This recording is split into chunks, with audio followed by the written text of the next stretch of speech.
아합은 미가의 참된 예언을 무시하고 여호사밧과 함께 길르앗 라못으로 올라갑니다.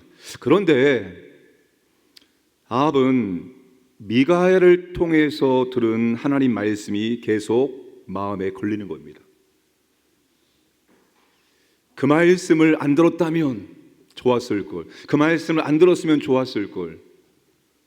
그 말씀을 믿을 수는 없지만 그 말씀이 마음에 떠나지 않고 계속 마음에 찜찜하게 남는 거예요.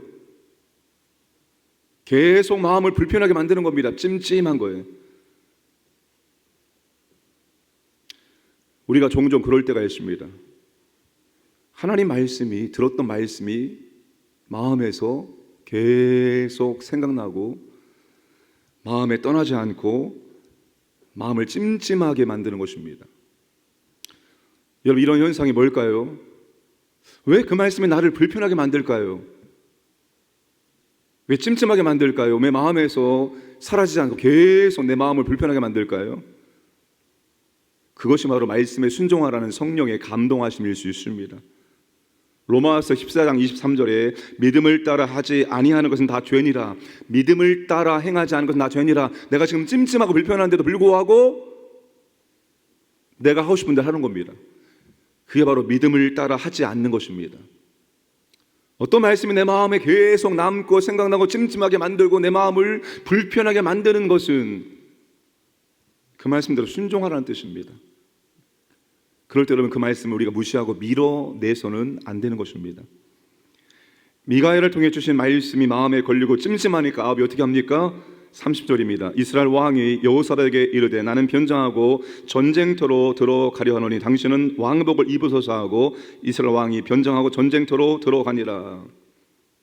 아합이 하나님 말씀이 마음에 걸리고 찜찜한 것을 해결하기 위해서 선택한 방법은 변장하는 것입니다.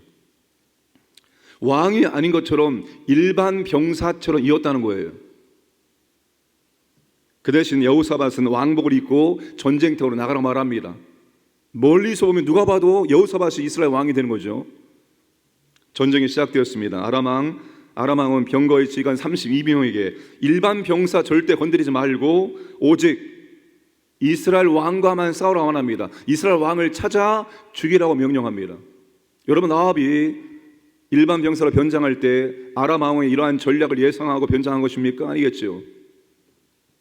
지금 아람 왕은 자신도 모르게 아합을 심판하려는 하나님의 계획대로 움직이고 있습니다. 이것을 아람 왕이 알았을까요? 몰랐겠죠. 이게 다 하나님의 섭리입니다. 하나님 어떤 사람, 어떤 사건을 통해서도 당신의 뜻과 계획을 이루는 도구로 사용하실 수 있습니다. 그래서 모든 것이 합력하여 선을 이룬다는 말씀을 로마서 8장 28절에 하는 겁니다. 하나님은 사람도 환경도 심지어 사람의 실수도 하나님의 뜻을 이루는 도구로 사용하실 수 있는 분입니다. 그래서 여러분, 우리가 그리스도 안에서 만나는 일에 대해서 너무 낙심하시고 좌절하지 마시기 바랍니다. 제가 주일날 설교했죠. 그 고난과 시련과 역경이 더 큰 하나님의 선하심을 이루는 통로가 되어진다는 사실입니다. 하나님은 우리의 모든 것들을 사용하셔서 우리를 향한 당신의 선하신 뜻을 이루는 도구로 사용하신다는 거예요. 물론 우리는 모르죠. 하나님 이걸 통해서 어떻게 무슨 선한 일을 이루시려고 내게 이런 일들을 허락하셨나, 이런 생각이 들지만 하나님 모든 것을 통해서 당신의 선하신 뜻을 이루어 가고 계시다는 겁니다. 아람의 지휘관들이 왕복을 입은 여호사밧을 보고 이스라엘 왕으로 생각하고 죽이려고 다가오자 여호사밧이 기겁하고 소리를 질렀습니다.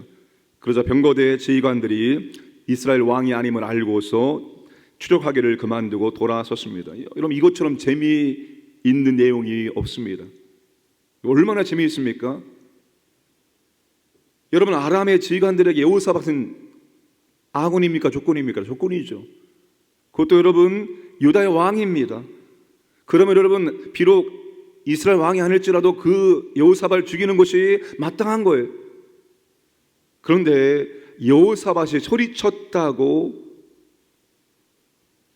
그를 추적하기를 그만두고 돌아섭니다. 여호사밧 살려줍니다. 이유가 뭡니까? 여호사밧이 소리쳤기 때문에 정말 그들이 그를 안 죽인 겁니까? 역대하 18장 31절에서 이유를 밝힙니다. 여호사밧이 소리를 지르매 여호와께서 그를 도우시며 하나님이 그들을 감동시키사 그를 떠나가게 하신지라. 이게 여호사밧이 소리쳐서 생명을 보호받은 것이 아니라 하나님께서 여호사밧을 보호하셨기 때문에, 돌보셨기 때문에 병거대 지휘관들을 감동시키사 여호사밧을 떠나게 했습니다. 여호사밧의 생명을 건드리지 못하도록 하나님이 보호해 주신 결과였습니다. 여러분, 여호사밧은 하나님께서 도우심으로 보호하심으로 전쟁터에서, 그것도 죽음의 위기에서 구출을 받습니다. 생명을 보호받습니다. 가장 위기의 순간에 하나님이 그를 보호하십니다.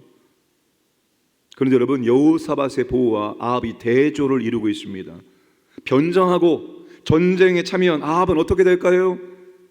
아합은 살기 위해서 인간의 모든 계획과 인간의 계략을 다 총동원했습니다.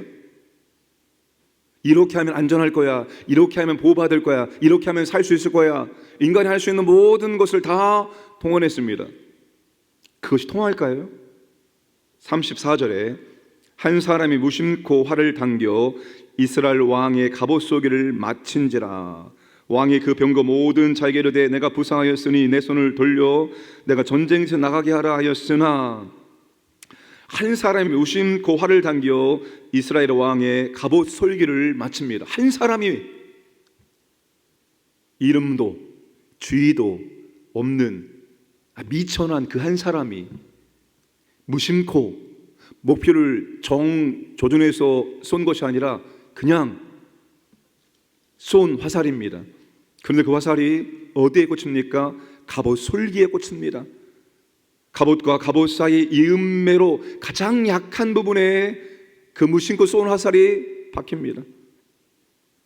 여러분, 궁수가 정조준해서 갑옷 솔기를 맞춘 것이 아니라 한 사람이 무심코 쏜 화살이 갑옷 솔기에 박힌 거예요. 단단히 무장하고 변장한 아합의 갑옷 가슴막의 이음새 사이를 꿰뚫는 우연히 쏜 한 발의 화살에 아합의 계략이 깨지고 미가의 예언이 적중되었습니다. 결국 아합은 전쟁의 격렬해 전쟁터를 빠져나가지도 못했습니다. 계속 피를 흘리며 교통을 당하다가 몸부림치다가 저녁에 죽습니다. 전쟁이 끝나고 아합의 시체를 사마리아에 장사했습니다. 병거를 사마리아 연못에 씻을 때 개들이 그 피를 핥았고 거기는 창녀들이 목욕하는 연못이었습니다. 38절 말씀 보시면 아합은 한 채의 오차 없이 여호와께서 하신 말씀과 같이 되었습니다. 하나님은 아합을 말씀대로 심판하셨고 말씀대로 개들이 그 피를 핥게 되는 치욕적인 죽음을 당하게 되었다는 것입니다.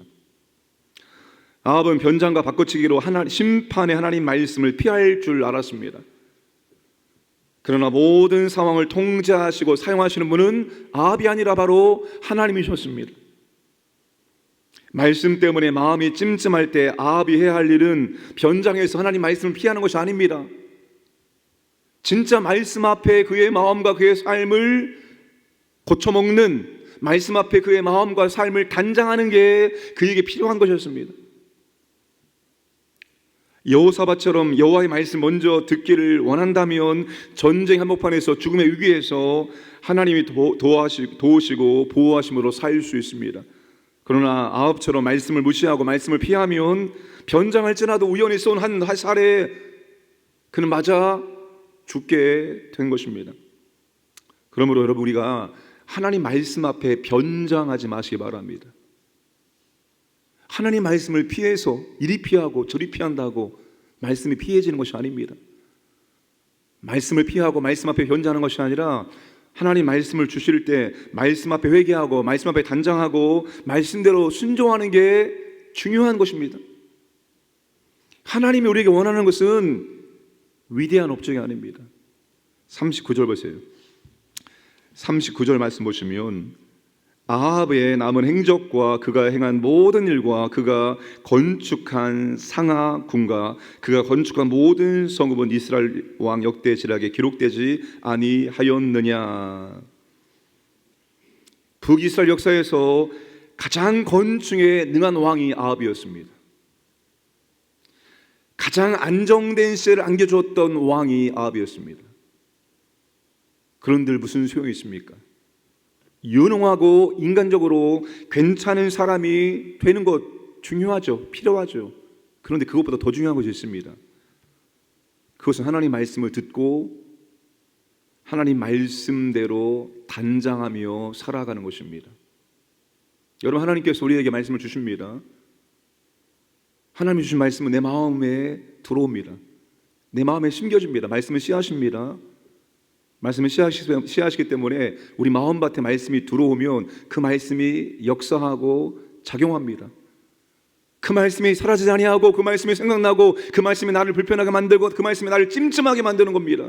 왜? 그 말씀대로 살라 이 뜻입니다. 그 말씀대로 행하라 이 뜻입니다. 나는 이렇게 하고 싶었었는데 그 말씀을 들음으로 말미암아서 내 마음속에 찜찜하게 그 말씀이 떠나지 아니하고 계속 불편하게 나를 만드는 것입니다.